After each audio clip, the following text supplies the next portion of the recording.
What an incredible turnout. Hi, DC. Hi, DC.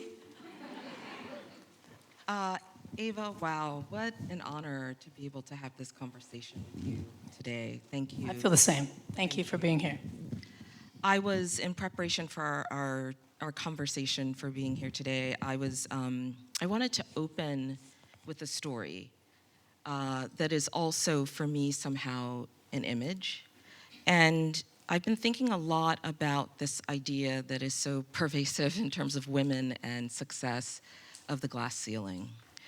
But I wanted to approach it from a different perspective. And that perspective starts with a story of three little girls from Albany, Georgia. Their names are Carrie Williams, who was 16 and a laundress, Hattie Bishop, who was 11 and a home nurse at 11, and Gladys Trumbick, who was 12. And they lived in the same neighborhood in what was what was a segregated Albany, right? And one street over was Society Avenue, where a group of white families lived. And in November of 1918, the three of them, trampled through flower beds. They took flower pots and threw them through a picture glass window.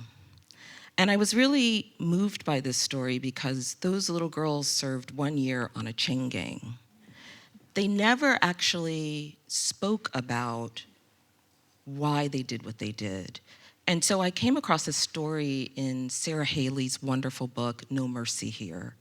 And it was so compelling because Sarah has this almost page-long paragraph where she's like, perhaps they were just picking flowers.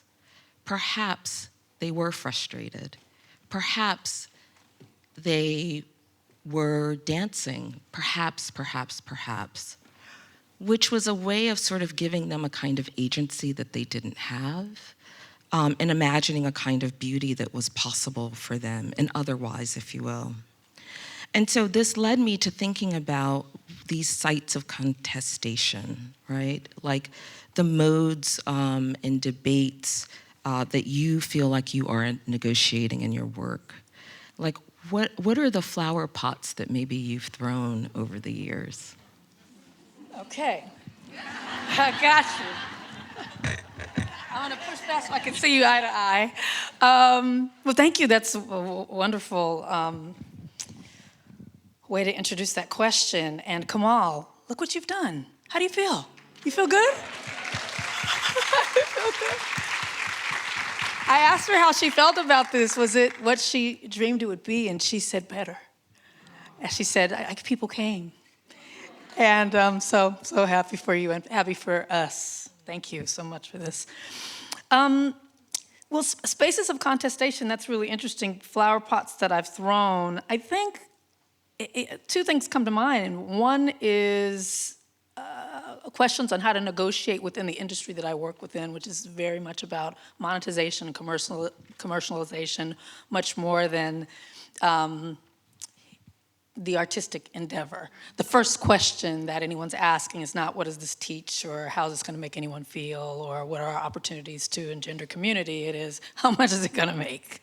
And so anything that is done and pushed through that lens that can do anything more than just make the money becomes a real disruption to the system.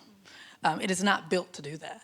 And so when you see people, subject matter, approaches that you know it will not turn a profit, and somehow it lives, you must know that that is a lot of people throwing a lot of flower pots, and understanding that it might be at the risk of an entire career. I know artists who have said, I will just make the one film that I can make before they snatch it away from me, and at least that one film will live. And that has been the case for many people, especially women and Black and brown folk in the industry. So I think for me, every time I'm up to bat, every time I get the opportunity to make something, there's an inherent risk on trying to do something that I know will not be sinners. You know what I mean? It's not going to be a hit. And yet, somehow, there's been a life to them that goes beyond my industry. I mean, the fact that I'm invited to spaces like this, and that I know people in the room in the art world and in academia, and have been able to try to figure out how to take that work and move it in other spaces so that it can survive, and how I can make another one. That's the only way we made the last film, Origin. Wasn't made through the studio system, it was made through philanthropic organizations. So I think pot throwing is, what a lot of people do in my industry is, you got to throw it against the wall and figure out and let the pieces fall where they land. Yeah. I was thinking a lot about, because I don't come from a family of art historians or people who worked in museums. And I think if I were to kind of trace like where that inclination came from, I would say it was some combination of like Whitley Gilbert on A Different World and Bette Porter on L Word. Like there's some combination there. But I'm curious, what was your turning point towards filmmaking? Like, what was so compelling about it as a form that you had to do it?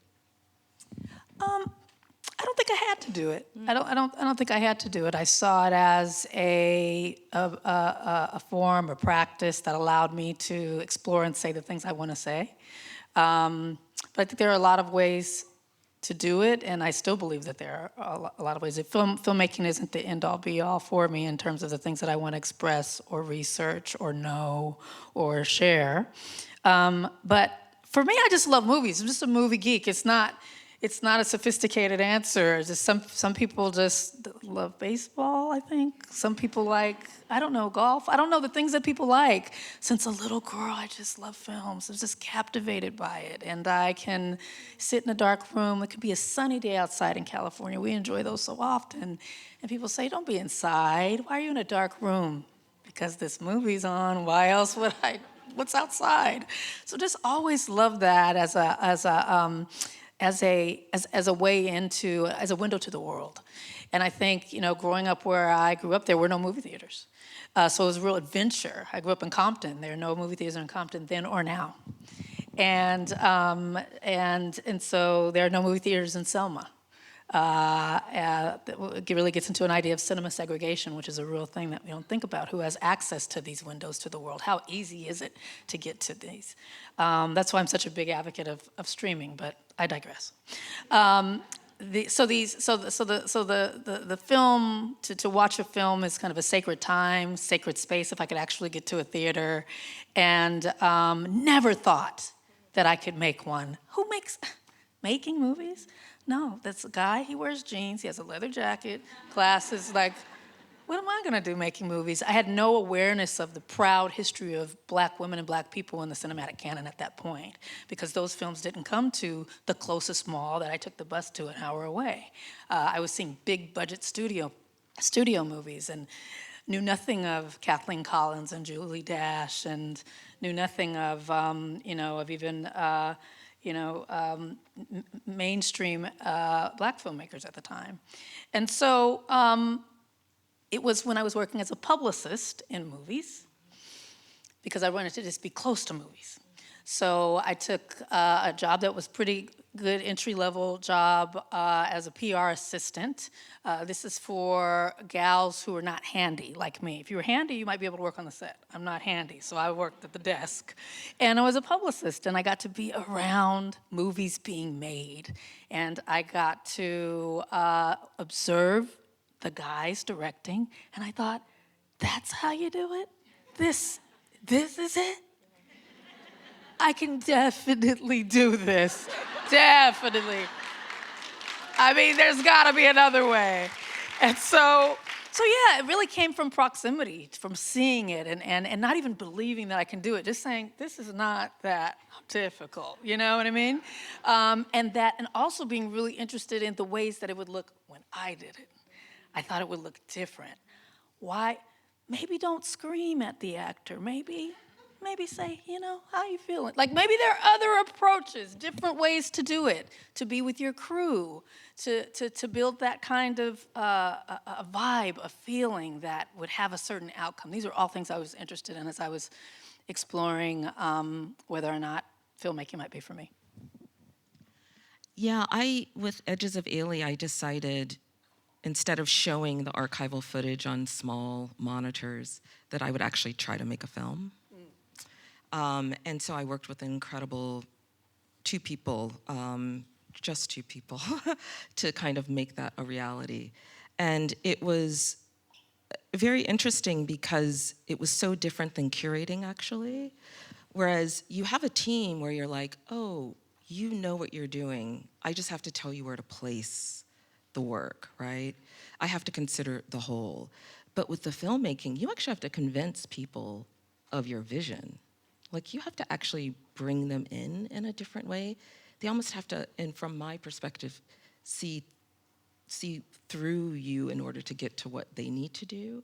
How do you do that? Easy question. Well, I think we all do it. You're negotiating what you believe and what someone else believes or can do, and trying to have that equal this unknown, and it's really an unknown answer.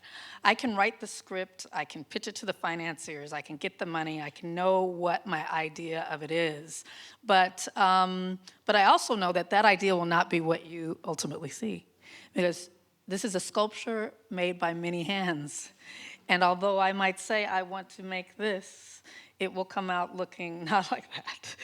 It will come out looking maybe more robust, or maybe less, or maybe a different color or a different shape. That's gonna be even better, because I had the brain power, the energy, the passion of all kinds of people. So when I am dealing with my crew members, talking to other craftspeople, artists, I'm regarding them not as conduits for my vision, but as collaborators, and truly somewhat selfishly, and maybe even deviously. What can I get from you that's gonna make this better? Like, give me something, as opposed to do this in the way that I would like you to. Like, this is what I'm thinking. Can we improve? What can we do? And in thinking along those lines, which is very different than many of the directors I observed, it's come to be such a joyful process, but also one in which I know that whatever I came with is going to live and breathe in a different way that's even better than anything my one mind can come up with. When you look at the end of a film and that long scroll is going, it's a lot of people with ideas. So I try to gather up as many of them as I can, and somehow we all incorporate it together. How much do you work from intuition? Oh, all. I have no real skills. 100%? Yes, very much so. What about you? Is that not the answer? I work from intuition a lot. Maybe purely, like, I was curious about what you just said, like you might see what a film looks like. I was gonna ask you that, actually. Like, you might have a vision for it, but what it ends up being might be totally different. I always see a show first. Always. I know exactly what it needs to look like. And then I go about finding what the things are that will actually make it a show. But yeah, I work a lot from intuition. And I feel like my favorite part, I always carve out an extra week of installation just to feel the show, just to kind of see what it feels like, my body in that space.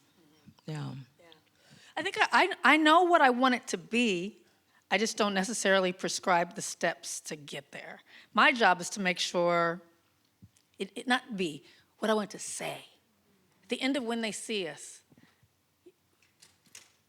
I want you to understand that the right story is not the story that you've been told about that group of boys known as the Central Park Five at the time. That they have mothers, homes, that there was a whole nother side to the story and their experience. That's what I know. How we're gonna get there?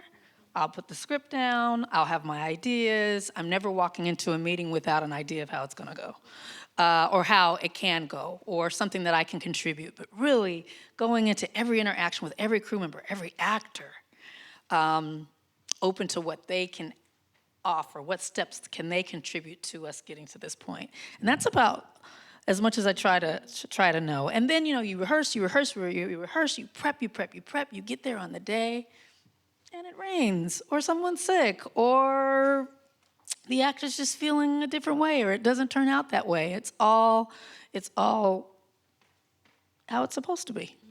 And you just make sure that somehow it gets you to where you're supposed to go. Yeah. Toni Morrison and James Baldwin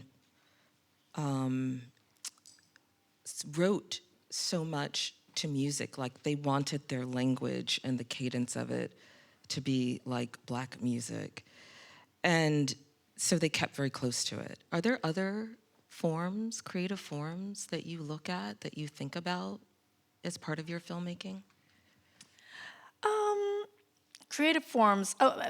For most of what I do, I would just say writing, the written word, and the works of others in every single thing I've done, whether it's Selma or When They See Us or even Calling in Black and White or whatever, I'm going to read every single thing that I can get my hands on that's been written, past, present.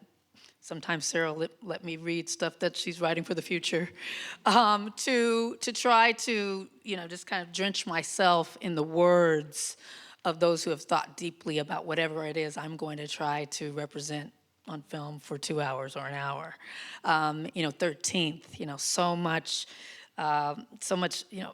research, the work of Michelle Alexander, the work of so many papers, magazine articles. So it's really the written word more than music, more than music and theater and fine art inspires me. I leave a museum, I left Ailey like, I'm an artist. You know what I mean? Like, this is what we do. Because it had so many depictions of such a brilliant show, by the way. So I left feeling excited. I'll leave a play and feel, look at what we get to do. But they don't necessarily inform my work. I would say that the main art form would be the written word. Mm-hmm. What do you think, what would you like to see in the cultural field that is currently not there? The cultural field. I think and I can only speak to my industry because I don't want to say anything out of school about yours and the museum space and the curatorial space. But I know in my space, I've become very disinterested in, I used to say when I first started my career, I'm not gonna ask for a seat at their table, I'm gonna build my own. And I remember saying that early on in my career, but not meaning it because I wanted to sit at their table. I really did. I wanted the Oscar. I wanted the Emmy. I wanted to go to have the cover of the magazine. I wanted to show that Black women could be in these spaces and do these things. And I wanted all that, even though I was saying something different. And, but I still give myself some grace because I knew there was something to the idea of my own table. I just wasn't mature enough or experienced enough or confident enough or believe in myself enough to think that I could actually build that table. And so 20 years in, I'm constantly building that table. And I would say if I could say one more in our cultural landscape, it's more people who are interested in establishing new institutions and not kind of being inside of the studios, the production companies, the networks, the streamers. It's dangerous to what you're making. And it is lethal to a free and full-bodied audience to have everything that we're making have to go through these corporate lenses. And the first question is, how many people are gonna watch how much money? That has developed an industry that is, allergic to growth, to vibrancy, and now to freedom. We have a rampant consolidation. I don't know if you all look at what's happening out there. I wouldn't if I were you, but they were 7 studios now. In the matter of 1 year, there'll be 5. And it's not like those 7 were like really setting the world on fire with great, you know what I mean? So now it's 5 that are doing even less. And so where does that leave? Where does that leave a young artist who is just starting and trying to figure out, okay, all the things that you have to do to make a film, how difficult it is to make a film, I can't tell you. And then, where does it go? Like literally, where does it go? Where does it go? I could not make Selma today. I could not make When They See Us today. They will not take that pitch. They will not can't even get Queen Sugar on the air right now. Can't get Queen Sugar on the air. You couldn't get Insecure on the air right now. You couldn't get A Different World on the air. Well, they're doing Another Different World though, because it was already a hit. It was a hit. They're doing the revival, but we are unpitchable. People of color are not what any of these 5 or 6 places want to hear. So then what? What do we do? You better have your own table. Better have a place to go. And so, if there's anything I could say, I think I would hope that people would get caught up to that a little faster, because we don't have a lot of time to waste. Yeah. That's right.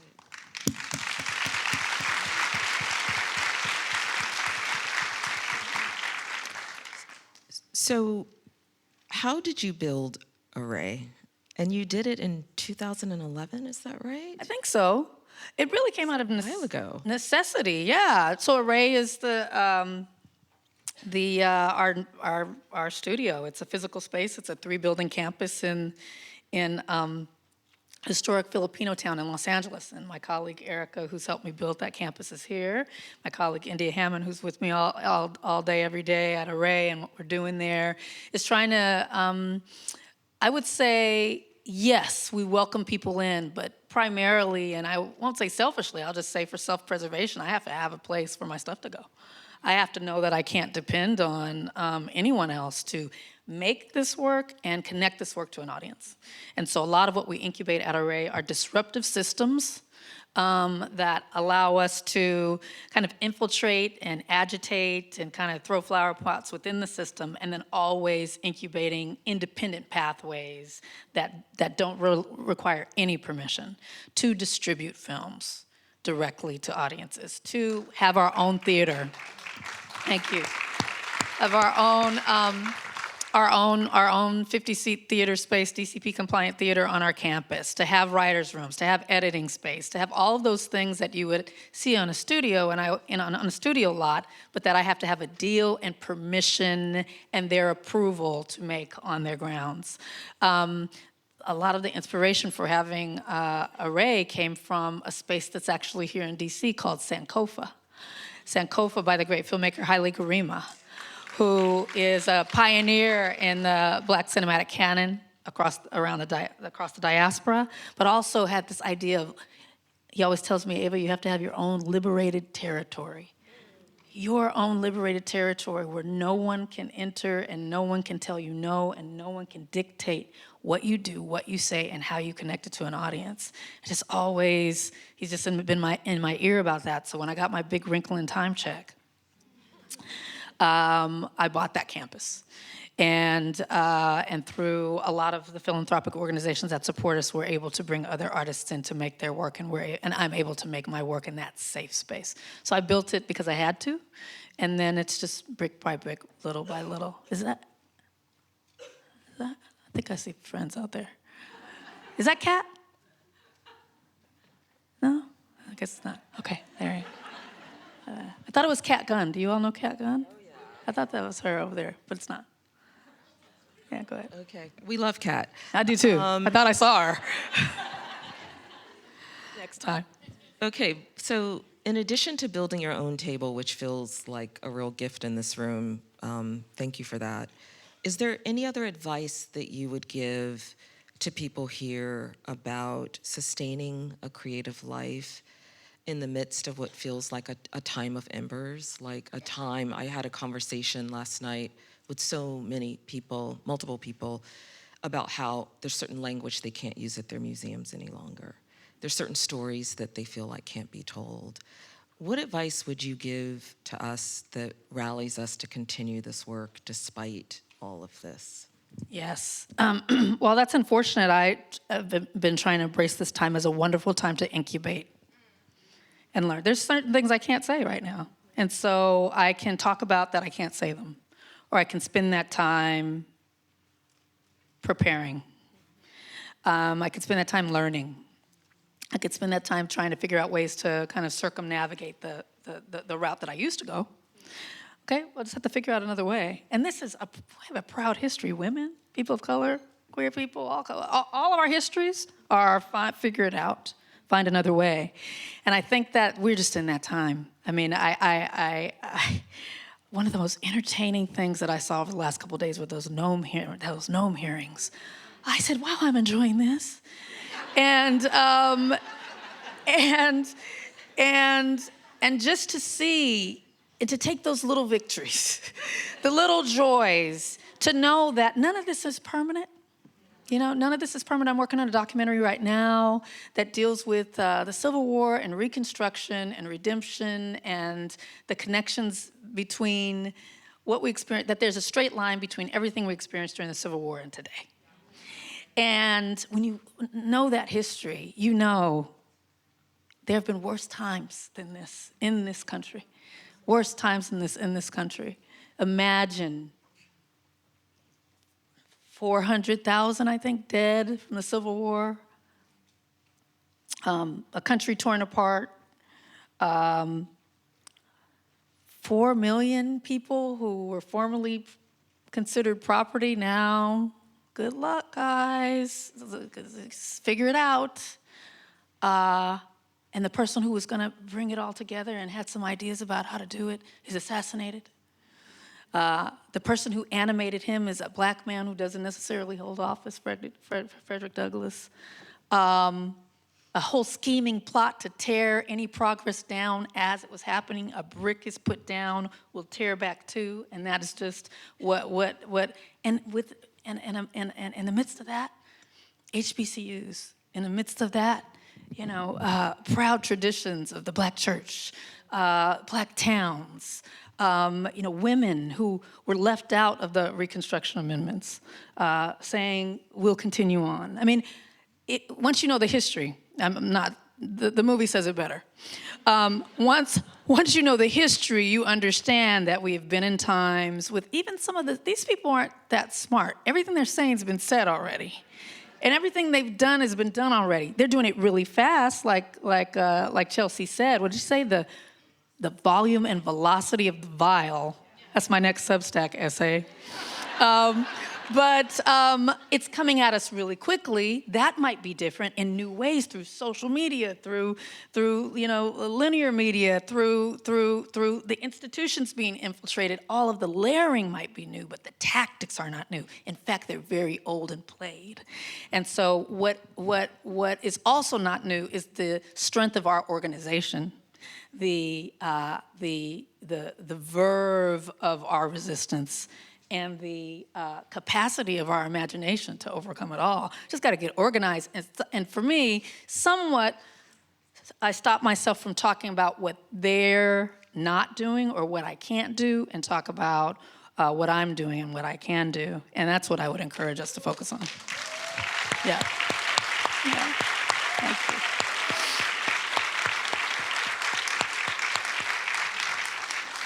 Yeah, I've been almost like a mantra. You know, we were built for this. So yes. Thank you. I don't think we know. It doesn't feel like folks are feeling that, and I understand it. You know, I was in D.C. and my colleague said, "Welcome to D.C." Oh, the National Guard is here to welcome you to D.C. It's like, wow, they're just walking down the street like that, just walking around. She said they're in Georgetown, they just walk around, and you know, certainly in Los Angeles, we've had our share of that, and it's just, it is, we have to continue to remind ourselves and each other that while this time is not normal, that this is not new, and the tools are there, the blueprints are there, the capacity is there, is the will there? Is the will there not to say, I just can't, like we were saying? Well, you must. And at the top of that piece that they played, it said, it's the artist's responsibility to speak to the times. I think it's the artist's opportunity to speak to the times. Everyone is open. Everyone needs something. You don't have to work to fight to get into that empathy machine. We're all feeling it. Our hearts are open and they're breaking because they're broken. And so what a wonderful time to figure out how to get in there in whatever way, in whatever capacity you can. Ava, thank you. Thank you. Thank you all. Appreciate it.